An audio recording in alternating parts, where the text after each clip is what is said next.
ஃப்ரெண்டோட வீட்ல ஐயப்பா படி பூஜைக்கு கூப்பிட்டுருந்தாங்க. சாமிக்கு 2 மாலை கட்டியிருந்தேன் இல்லைங்களா? அதுதான் கொண்டு போய் போட்டேங்க. சாமிக்கு அவ்ளோ அழகா இருந்தது. சாமியும் மனசார ஏத்துக்கிட்ட மாரி தாங்க இருந்தது.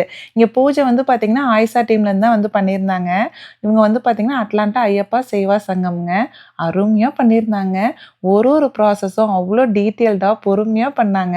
கிட்டத்தட்ட 3லேருந்து 4 மணி நேரத்துக்கு மேல ஆகுதுங்க பூஜை முடியறதுக்கு. கடவுள் ஈடுபாடே இல்லாதவங்க கூட இங்க வந்தாங்கன்னா தானா வந்துருங்க. அந்த அளவுக்கு பயங்கர வைபிங்கா இருந்தது.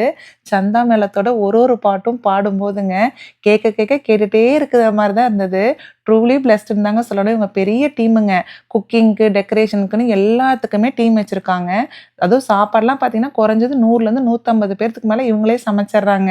ரொம்ப நல்லா பண்றாங்க. அப்புறம் நெறைய பேர் இந்த சாரி ரொம்ப அழகா இருக்குன்னு சொல்லியிருந்தீங்க.